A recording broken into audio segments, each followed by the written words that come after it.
Hi friends, welcome back to my channel. ಈ video ಏನು ಅಂತ ನೀವು ಆಲ್ರೆಡಿ ತಮ್ಲೈನ ನೋಡಿದ್ದೀರಾ. ನಮ್ಮ ಪಾಪುದು ಫಸ್ಟ್ ಮಂತ್ ಫೋಟೋಶೂಟ್ದು ವಿಡಿಯೋ ಇದಾಗಿರುತ್ತೆ. ಆ್ಯಕ್ಚುಲಿ ನಮ್ಮ ಪಾಪುದು ಫಸ್ಟ್ ಮಂತ್ ಫೋಟೋಶೂಟ್ದು ನನ್ನ ಪ್ರೆಗ್ನೆನ್ಸಿ ಟೈಮಲ್ಲೇ ಇನ್ಸ್ಟಾಗ್ರಾಮಲ್ಲಿ ಒಂದು ಫೋಟೋ ನೋಡಿದ್ದೆ. ಡಿಸ್ಪ್ಲೇನಲ್ಲಿ ಹಾಕ್ತೀನಿ ನೋಡಿ. ಆ ಫೋಟೋ ನೋಡ್ಬಿಟ್ಟು ನಾನು ಆವಾಗಲೇ ಸೇವ್ ಮಾಡಿ ಇಟ್ಕೊಂಡಿದ್ದೆ. ನೆಕ್ಸ್ಟ್ ಪಾಪು ಆದಮೇಲೆ ಫಸ್ಟ್ ಮಂತ್ ಫೋಟೋಶೂಟ್ನ ನಾನು ಇದೇ ಥರ ಮಾಡೋಣ ಅಂತ ಹೇಳ್ಬಿಟ್ಟು. ಸೊ ಹಾಗಾಗಿ ಹೂವು ಎಲ್ಲ ತೊಗೊಂಡು ಬಂದು ಹಾಗೆ ಅದಕ್ಕೆ ಬೇಕಾಗಿರೋ ರೆಡ್ ಕಲರ್ ಡ್ರೆಸ್ನೇ ಕೂಡ ಬುಕ್ ಮಾಡಿದ್ದೆ. ಸೊ ಅದೆಲ್ಲ ಬಂದಿದೆ. ಇವಾಗ ಸ್ನಾನ ಮಾಡಿಸಿ ರೆಡಿ ಮಾಡಿಸಿ ಎಲ್ಲ ಸೀರೆಯಲ್ಲಿ ಮಲಗಿಸಿದ್ದೀನಿ. ಹಾಗೆ ಈ ಸರಿ ಮೊನ್ನೆ ಅಷ್ಟೇ ಪ್ರಸನ್ನ ಅವರು ಕೂಡ ಬಂದಿದ್ದರು. ಸೊ ಹಾಗಾಗಿ ಫಸ್ಟ್ ಮಂತು ನೀವೇ ರೆಡಿ ಮಾಡಿ ಅಂತ ಹೇಳ್ಬಿಟ್ಟು ಅವ್ರಿಗೆ ಬಿಟ್ಬಿಟ್ಟಿದ್ದೀನಿ. ನೆಕ್ಸ್ಟ್ ಮಂತಿಂದ ಬೇಕಾದ್ರೆ ನಾನು ಮಾಡ್ಕೊತೀನಿ ಅಂತ ಹೇಳ್ಬಿಟ್ಟು. ಸೊ ಈ ಮಂತು ನಾನು ಜಸ್ಟ್ ಹೆಲ್ಪ್ ಮಾಡಿಕೊಡ್ತೀನಿ, ಅವ್ರಿಗೆ ಮಾಡಿಕೊಡಿ ಅಂತ ಹೇಳಿದ್ದೀನಿ. ನೋಡೋಣ ಯಾವ ರೀತಿ ಬರುತ್ತೆ, ನಮ್ಮ ಪಾಪು ಯಾವ ರೀತಿ ರೆಸ್ಪಾನ್ಸ್ ಮಾಡ್ತಾಳೆ ಗೊತ್ತಿಲ್ಲ ನನಗೂ. ಅದಕ್ಕೆ ಅಂತ ನಾನು ಕೂಡ ರೆಡ್ ಕಲರ್ ಡ್ರೆಸ್ನೇ ಹಾಕ್ಕೊಂಡಿದ್ದೀನಿ. ಹಾಗೆ ನಮ್ಮ ಸಿರಿಗೂ ರೆಡ್ ಕಲರ್ ಡ್ರೆಸ್ನೇ ಹಾಕಿದ್ದೀನಿ. ಆಮೇಲೆ ನೋಡಬೇಕು ಯಾವ ಮಟ್ಟಿಗೆ ಇವರಿಬ್ರು ಸೇರಿಸ್ಕೊಂಡು ನಾನು ಯಾವ ರೀತಿ ಫೋಟೋಸ್ ತೊಗೋತೀನಿ, ವೀಡಿಯೋಸ್ ಮಾಡ್ಕೋತೀನಿ. ಈ ಮಂತ್ಲಿ ಫೋಟೋಶೂಟ್ ಮಾಡೋದೈತಲ್ಲ ಇವಾಗ ಕ್ರಿಯೇಟ್ ಮಾಡಲೇಬೇಕು ನಾವು ಮುಂದೆ ನೋಡ್ಕೊಳ್ಳೋದಕ್ಕೆ. ಅವರು ನಮ್ಮ ಸಿರಿಗೆ 1 ಇಯರ್ ಅಂದರೆ 12 ತಿಂಗಳು ಕಂಪ್ಲೀಟಾಗಿ ಸಖತ್ತಾಗಿ ಮಾಡಿದ್ದೆ. ಅವಳು ಸಖತ್ತಾಗಿ ಚೆನ್ನಾಗಿ ರೆಸ್ಪಾನ್ಸ್ ಮಾಡ್ತಿದ್ಲು. ಇವಳು ಯಾವ ರೀತಿ ಮಾಡ್ತಾಳೋ ಗೊತ್ತಿಲ್ಲ. ಫೋಟೋಶೂಟ್ ಇವಾಗ ಮಾಡಲಿಲ್ಲ ಅಂದರೆ ನಾವು ಮುಂದೆ ಇವ್ರಿಗೆಲ್ಲ ಮಿಸ್ ಆಗುತ್ತೆ. ನಮ್ಮ ಸಿರಿಗೂ ಬೇರೆ ಕೊನೆಗೆ ಹಂಗೂ ಮಿಸ್ ಆಗಿಬಿಡ್ತು. ಇವಳಿಗಾದರೂ ಅಟ್ಲೀಸ್ಟ್ ಮಿಸ್ ಆಗಬಾರ್ದು ಅಂತ ಇವಾಗ ನೀಟಾಗಿ ಮಾಡಬೇಕು ನಾನು. Hi madam.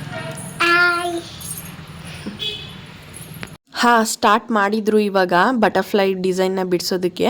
ನಾನು ವಿಡಿಯೋ ಮಾಡೋದಕ್ಕೆ ಸ್ಟಾರ್ಟ್ ಮಾಡಿದ್ರೆ ಸಾಕು, ನಮ್ಮ ಸಿರಿ ಅಮ್ಮ ನನ್ನ ತೋರಿಸಿ ಅಂತ ಹೇಳ್ತಾ ಇದ್ಲು. ಅದಕ್ಕೆ ಅವಾಗ ಅವಳನ್ನ ತೋರಿಸ್ತಾ ಇದ್ದೆ. ಮತ್ತು ಈ ಮೂಮೆಂಟ್ ಎಲ್ಲ ಎಷ್ಟೊಂದು ಪ್ರೀಶಿಯಸ್ ಅಲ್ವಾ. ಮತ್ತೆ ನಮಗೆ ಯಾವತ್ತೂ ಲೈಫಲ್ಲಿ ಸಿಗದೇ ಇರೋ ಮೂಮೆಂಟ್ ಅಂದರೆ ಇದೇ ಅನಿಸುತ್ತೆ. ಫಸ್ಟ್ ಮಂತು ಸೆಕೆಂಡ್ ಮಂತು ಈ ಫೋಟೋಶೂಟ್ ಅನ್ನೋದೆಲ್ಲ ಲೈಫಲ್ಲಿ ಮತ್ತೆ ಸಿಗೋದೇ ಇಲ್ಲ. ಮತ್ತು ಇದನ್ನೆಲ್ಲ ಮಾಡೋದಕ್ಕೆ ಒಂಥರ ಖುಷಿ ಅನಿಸುತ್ತೆ. ಅಲ್ಲಿ ನಮ್ಮಮ್ಮ ಸೀರೆಯಲ್ಲಿ ಪಾಪುನ ತೂಗ್ತಾ ಇದ್ದಾರೆ. ನಮ್ಮ ಸೀರೆನೇ ಅರ್ಧ ಹೋಗಿ ಬಂದು ಪಾಪುನ ಎಬ್ಬಿಸ್ಬಿಡ್ತಾಳೆ.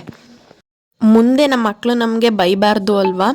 ಅಮ್ಮ ಯಾಕಮ್ಮ ನಮಗೆ ಆವಾಗ ಇದೆಲ್ಲ ಟ್ರೆಂಡಲ್ಲಿದ್ದರೂ ನನಗೆ ಫೋಟೋಶೂಟ್ ಮಾಡಿಸಿಲ್ಲ ಅನ್ನೋದಕ್ಕೋಸ್ಕರನಾದರೂ ನಾವು ಫೋಟೋಶೂಟ್ ಮಾಡಲೇಬೇಕು. ಮತ್ತು ನನಗೆ ಈ ರೀತಿ ಮಂತ್ಲಿ ಫೋಟೋಶೂಟ್ ಮಾಡೋದಂದರೆ ಸಿಕ್ಕಾಬಟ್ಟೆ ಕ್ರೇಜು, ಒಂಥರ ಹುಚ್ಚು ಅಂತಲೇ ಹೇಳ್ಬೋದು. ಇಲ್ಲಿ ನಮ್ಮ ಸಿರಿ ವಿಡಿಯೋ ಮಾಡ್ತಿರೋದ್ರಿಂದ ವಿಡಿಯೋ ಸ್ವಲ್ಪ ಶೇಕ್ ಆಗ್ತಾ ಇದೆ. ಹಂಗಾಗಿ ನಾನು ಕೇಳ್ತಾ ಇದ್ದೆ ಅವಳಿಗೆ, ವಿಡಿಯೋ ಸರಿಯಾಗಿ ಮಾಡ್ತಿದ್ಯಾ, ವಿಡಿಯೋ ಆನ್ ಮಾಡಿದ್ಯಾ, ಸರಿಯಾಗಿ ಬರ್ತಿದ್ಯಾ ಅಂತ. ಅದಕ್ಕೆ ನಮ್ಮ ಸಿರಿ ಹ್ಞೂ ಅಮ್ಮ ಸರಿಯಾಗಿ ಮಾಡ್ತಿದ್ದೀನಿ, ನೀವು ತಲೆ ಕೆಡಿಸ್ಕೋಬೇಡಿ ಅಂತ ಹೇಳ್ತಾ ಇದ್ಲು.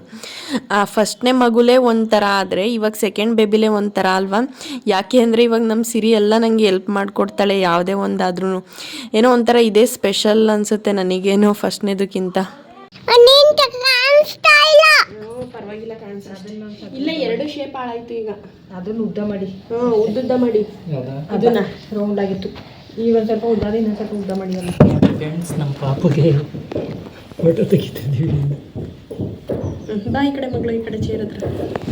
ನಮ್ಮ ಪಾಪು ಒಬ್ಳಿಗೆ ಫೋಟೋ ಶೂಟ್ ಮಾಡೋಕ್ಕೆ ಸಲುವಾಗಿ ನಾನು, ಪ್ರಸನ್ನ ಅವರು, ನಮ್ಮಮ್ಮ ಜೊತೆಗೆ ವಿಡಿಯೋ ಮಾಡ್ಕೊಡೋದಕ್ಕೆ ಹೆಲ್ಪ್ ಮಾಡೋದಕ್ಕೆ ಅಂತ ಹೇಳ್ಬಿಟ್ಟು ನಮ್ಮ ಸಿರಿ 4 ಜನ ಸೇರಿ ಎಫರ್ಟ್ ಆಗ್ತಾ ಇದ್ದೀವಿ. ನಾನಿಲ್ಲಿ ಜಾಗ ಸಾಲಲ್ಲ ಅಂತ ಹೇಳ್ಬಿಟ್ಟು ನಮ್ಮನೆ ಇಲ್ಲಿ ದಿವಾನ್ ಕಾಟ್ ಇತ್ತಲ್ಲ ಅದನ್ನು ತೆಗೆದು ಸೈಡ್ಗೆ ಹಾಕ್ಸಿದ್ದೀನಿ. ಹಾಗೂ ಇಲ್ಲಿ ಬರೀ ಲೈಟ್ ಬೆಳಕು ಮಾತ್ರ ಬೀಳುತ್ತೆ, ಜಾಸ್ತಿ ಲೈಟ್ ಇಲ್ಲ. ನ್ಯಾಚುರಲ್ ಬೆಳಕಿದ್ರೆ ಒಂಥರ ಚೆನ್ನಾಗಿ ಬರುತ್ತೆ ಫೋಟೋಸು. ನಮ್ಮ ಸಿರಿ ಹೆಲ್ಪ್ ಮಾಡೋದೇನೋ ಅರ್ಧ ಮಾಡ್ತಾಳೆ, ಅದ್ರ ಜೊತೆಗೆ ನೋಡಿ ಮಧ್ಯೆ ಹಿಂಗೆ ಬೇರೆ ಅರ್ಧ ಕ್ವಾಟ್ಲೆ ಕೊಡ್ತಿರ್ತಾಳೆ. ಫೈನಲಿ ಈ ಬಟರ್ಫ್ಲೈ ಥೀಮ್ದು ಈ ರೀತಿ ಬಂತು. ಆ್ಯಕ್ಚುಲಿ ಇದು ನಾವು ಅಲ್ಲಿ ಜೋಡಿಸುವಾಗಲೇ ಒಂಥರ ಕಾಣಿಸ್ತಿರುತ್ತೆ, ಆಮೇಲೆ ನಾವು ಮೇಲಿಂದ ಮೊಬೈಲ್ನ ಇಟ್ಕೊಂಡಾಗಲೇ ಇನ್ನೊಂಥರ ಕಾಣಿಸುತ್ತೆ. ಹಾಗಾಗಿ ನಾನು ಆವಾಗ ಕ್ಯಾಮ್ರಾನ ಇಟ್ಕೊಂಡು ನೋಡ್ತಾ ಇದ್ದೆ. ಮತ್ತು ಇವಾಗ ನಾನು ಪಾಪುಗೆ ಅಂತ ಹೇಳ್ಬಿಟ್ಟು ಪುಟಾಣಿ ಹೇರ್ ಬ್ಯಾಂಡು, ಸಾಕ್ಸು, ಪುಟಾಣಿ ಫ್ರಾಕು ಎಲ್ಲನೂ ತರಿಸ್ಕೊಂಡಿದೆ ಅಂತ ಹೇಳಿದ್ನಲ್ಲ, ಇದೇ ಅದು. ಆಫ್ಟರ್ ಲಾಂಗ್ ಟೈಮ್ ಅಂದರೆ 4 ವರ್ಷದ ನಂತರ ನಾನು ಈ ರೀತಿ ಎಲ್ಲ ನೋಡ್ತಿರೋದು. ಒಂಥರ ಕ್ಯೂಟ್ ಅನ್ನಿಸ್ತಿತ್ತು ನನಗಂತೂ. ಪುಟಾಣಿ ಫ್ರಾಕು, ಹೇರ್ ಬ್ಯಾಂಡ್ಸು ಇದೆಲ್ಲ ಒಂಥರ ಚೆಂದ ಅನಿಸುತ್ತೆ.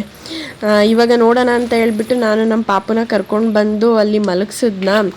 ನನಗೆ ಒಂದು ಅಂದಾಜು ಐಡಿಯಾನೂ ಇರಲಿಲ್ಲ ಆ ಪಾಪುನ ಕರ್ಕೊಂಡು ಬಂದು ನಾನಿಲ್ಲಿ ಫ್ಲವರ್ಗಳ ಹತ್ರ ಮಲಗಿಸಿದ್ರೆ ಅವಳೆಲ್ಲನೂ ಗೋಜಿಸ್ಬಿಡ್ತಾಳೆ ಅಂತ ಹೇಳ್ಬಿಟ್ಟು ನಾನು ಅದೇನು ಯೋಚನೆ ಮಾಡ್ಕೊಂಡು ಯಾವ ರೀತಿ ಈ ಥೀಮ್ನ ಯೋಚನೆ ಮಾಡಿದ್ನೋ ಗೊತ್ತಿಲ್ಲ. ನನಗೆ ಪಾಪುನ ಮಲಗಿಸಿದ ಮೇಲೇ ಗೊತ್ತಾಗಿದ್ದು ಅಯ್ಯೋ ಪಾಪು ಎಲ್ಲನೂ ಗೋಜಿಸ್ಬಿಡ್ತಾಳೆ, ಎಲ್ಲ ಹೂವೆಲ್ಲ ಹಾಳಾಗಿಬಿಡುತ್ತೆ ಅನ್ನೋದು ನನಗೆ ಮುಂಚೆ ಗೊತ್ತೇ ಇರಲಿಲ್ಲ.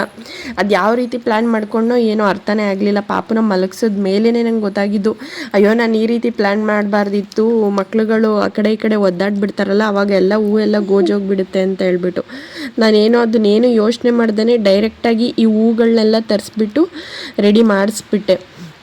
ಆಮೇಲೆ ಇವಾಗ ಪಾಪುನ ಅಲ್ಲಿ ಮಲಗಿಸಿದ ಮೇಲೆ ಫ್ರಾಕ್ ಎಲ್ಲ ಸ್ವಲ್ಪ ಮೇಲೆ ಹೋಗ್ತಾಯಿತ್ತು, ಪ್ಯಾಂಪರ್ಸ್ ಎಲ್ಲ ಕಾಣಿಸ್ತಾ ಇತ್ತು.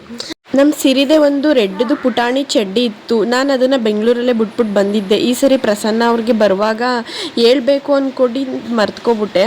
ಬಟ್ ಫ್ರಾಕೆ ದೊಡ್ಡದಾಗಿದೆಯಲ್ಲ ಅಂತ ಅಂದ್ಕೊಂಡೆ, ಆದರೆ ನೋಡಿದ್ರೆ ಅವಳಿಗೆ ವೇರ್ ಮಾಡಿಸಿದ್ಮೇಲೆ ಆ ಫ್ರಾಕು ಮೇಲೆ ಹೋಗ್ತಾ ಇತ್ತು. ಹೋಗ್ಲಿ ಪರವಾಗಿಲ್ಲ, ಇನ್ನೇನು ಮಾಡೋದು ಅಂತ ಹೇಳ್ಬಿಟ್ಟು ಬೇರೆ ಚಡ್ಡಿನೇ ಹಾಕ್ತಾಯಿದ್ದೀನಿ ಇವಾಗ. ಶೇಪೆ ಹಾಳಾಯ್ತಲ್ಲ, ಇದು ಚಿಟ್ಟಿದು ಕಾಲು ನೀಡುಕಂದ ಅಂತೇಳಿ ಈ ಕಡೆ ಹೂವು ಸೇಫ್ ಸರಿ ಬಿಡು. ಅಯ್ಯೋ ಇದು ಏನು ಮಾಡಿ ಏನು ಪ್ರಯೋಜನ. ಮತ್ತೆ ಅವಳಿಗೆ ಸಾಕ್ಸು ಈ ಹೇರ್ ಬ್ಯಾಂಡು ಎಲ್ಲ ಹಾಕಿದ್ನಲ್ಲ ಅದೊಂಥರ ಇರಿಟೇಷನ್ ಥರ ಅನಿಸ್ತಿತ್ತು ಅಂತ ಹೇಳ್ಬಿಟ್ಟು ಅದನ್ನು ಎಲ್ಲ ತೆಗೆದಿಟ್ಬಿಟ್ಟೆ ನಾನು. ಮತ್ತು ಆ ಬಟರ್ಫ್ಲೈ ಥೀಮ್ದು ಬಟರ್ಫ್ಲೈ ಒಂಥರ ರೆಡಿ ಮಾಡಿದ್ವಲ್ಲ ಅದು ಎಲ್ಲ ಗೋಜಿಸ್ಬಿಟ್ಲು ಅಂತ ಹೇಳ್ಬಿಟ್ಟು ಈ ಥರ ಬಟರ್ಫ್ಲೈನ ರೆಡಿ ಮಾಡಿದ್ವಿ. ಫ್ರೆಂಡ್ಸ್ ಇವಾಗ ನಾನು ಡ್ರೆಸ್ ಎಲ್ಲ ಚೇಂಜ್ ಮಾಡ್ಕೊಂಡು ಬಂದೆ. ಅದೇನಾಯಿತು ಅಂದರೆ ನಮ್ಮ ಪಾಪು ಬೆಳಗ್ಗೆಯಿಂದ ಸ್ವಲ್ಪ ಅಳ್ತಿದ್ಲ, ನಾನು ಅದನ್ನು ಅಬ್ಸರ್ವ್ ಮಾಡಿದೆ. ಇವತ್ತು ಫೋಟೋಶೂಟ್ ಮಾಡೋಣ ಅಂತ ಹೇಳ್ಬಿಟ್ಟು ಬಟ್ಟೆ ಎಲ್ಲ ಹಾಕ್ಬಿಟ್ಟು ಈ ಥೀಮ್ ಎಲ್ಲ ರೆಡಿ ಮಾಡಿಬಿಟ್ಟೆ. ಬಟ್ ಸರಿಯಾಗಿ ನಾನು ಅಂದ್ಕೊಂಡಷ್ಟು ನೀಟಾಗಿ ಫೋಟೋಸ್ನ ತೆಗಿಯೋದಕ್ಕಾಗಲಿಲ್ಲ. ಮತ್ತು ನಮ್ಮ ಪಾಪುನು ಆ ಟೈಮ್ಗೆ ಸರಿಯಾಗಿ ರೆಸ್ಪಾನ್ಸ್ ಮಾಡಲಿಲ್ಲ, ಮಲ್ಕೊಂಬಿಟ್ಲು.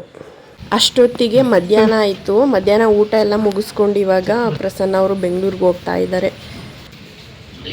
ಯಾಕೆ ಮಗ್ನೆ ಟ್ರೈನ್ ಮಗ್ನೆ ನೀನು ಹೋಗ್ಬೇಕಿತ್ತ ಬೆಂಗಳೂರಿಗೆ? ನಮ್ಮ ಸಿರಿ ಇತ್ತೀಚೆಗೆ ಅವ್ರ ಅಪ್ಪನ್ನ ಜಾಸ್ತಿ ಹಚ್ಕೊಂಡ್ಬಿಟ್ಟಿದ್ಲು, ಹಂಗಾಗಿ ನಾನು ಹೋಗ್ತೀನಿ ಬೆಂಗಳೂರಿಗೆ ಅಂತ ಹೇಳ್ಬಿಟ್ಟು ಸಪ್ಪಗೆ ನಿಂತಿದ್ಲು. ನಾನಿವಾಗ ಅದೆಲ್ಲ ಸರಿಗೆ ಬರಲಿಲ್ಲ, ನನ್ನ ಎಕ್ಸ್ಪೆಕ್ಟೇಷನ್ ರೀಚ್ ಆಗಲಿಲ್ಲ ಅಂತ ಹೇಳ್ಬಿಟ್ಟು ಆ ಬಟರ್ಫ್ಲೈ ಥೀಮು ಆ ಕಲ್ಲರು ಎಲ್ಲನೂ ಕಂಪ್ಲೀಟಾಗಿ ಬಿಟ್ಬಿಟ್ಟು ಇವಾಗ ಬೇರೆ ಥೀಮು ಕಲರಲ್ಲಿ ಮಾಡೋಣ ಅಂತ ಹೇಳ್ಬಿಟ್ಟು ಇವಾಗ ಬ್ಲೂ ಕಲರ್ ಸ್ಯಾರಿನ ಹಾಕ್ತಾಯಿದ್ದೀನಿ. ಮತ್ತು ಆ ಪ್ಲೇಸಲ್ಲಿ ತೆಗಿಯೋದು ಬೇಡ ಅಂತ ಹೇಳ್ಬಿಟ್ಟು ಬೆಳಕು ಜಾಸ್ತಿ ಬರೋಲ್ಲ, ನೀಟಾಗಿ ಕಾಣಿಸಲ್ಲ ಅಂತ ಹೇಳ್ಬಿಟ್ಟು ಇಲ್ಲಿ ಬೇರೆ ಕಡೆನೇ ಮಾಡೋಣ ಅಂತ ಎಲ್ಲನೂ ಹಾಸ್ತಾ ಇದ್ದೀನಿ. ಮತ್ತು ನಮ್ಮ ಸಿರಿ ನೋಡಿ ಪಾಪಚ್ಚಿ ಎಷ್ಟು ಹೆಲ್ಪ್ ಮಾಡಿಕೊಡ್ತಾಳೆ ಅಂದರೆ ಒಂಥರ ಫುಲ್ ದೊಡ್ಡವಳ ಥರ ಆಗ್ಬಿಟ್ಟವಳೆ, ನನಗೆ ಹೆಲ್ಪರ್ ಥರ ಆಗಿಬಿಟ್ಟಿದ್ದಾಳೆ. ಅದರಲ್ಲೂ ಇವಾಗ ದಸರಾ ಹಾಲಿಡೇಸ್ ಅಲ್ವಾ, 10 days ರಜಾ ಇದೆ. ಯಾವಾಗಲೂ ನನ್ನ ಜೊತೆನೇ ಇರ್ತಾಳೆ, ನಾನು ಏನು ಕೇಳ್ತೀನಿ ಅದನ್ನೆಲ್ಲ ತಂದು ಕೊಡ್ತಾಳೆ. ಒಂಥರ ಚೆಂದ ಅನಿಸುತ್ತೆ ಈ ಲೈಫು. ನಾನು ಹೆಂಗೆ ಹೇಳ್ತೀನಿ ಏನು ಹೇಳ್ತೀನಿ ಆ ಥರ ಮಾಡಿಕೊಡ್ತಿರ್ತಾಳೆ. ಇವಾಗ ನಾನು ಆ ಕಡೆ ಅಲ್ಲಿ ಸೀರೆ ಹೇಳಿ ಸ್ವಲ್ಪ ಅಂತ ಹೇಳ್ತಾ ಇದ್ದೆ, ಅದನ್ನೆಲ್ಲ ಹೇಳ್ಕೊಡ್ತಾ ಇದ್ಲು. ಮತ್ತು ಇವಾಗ ನಾನು ರೆಡಿ ಮಾಡೋಕ್ಕೆ ಸ್ಟಾರ್ಟ್ ಮಾಡಿದೆ. ಇವಾಗ ಅವಳೇ ಇಟ್ಕೊಂಡು ವೀಡಿಯೋನು ಕೂಡ ಮಾಡಿಕೊಡ್ತಾ ಇದ್ಲು. ಮತ್ತು ಅಮ್ಮ ಸರಿಯಾಗಿ ಬಂದಿಲ್ಲ ಹಾರ್ಟು ಅಂತ ಎಲ್ಲ ಹೇಳ್ತಾ ಇದ್ಲು.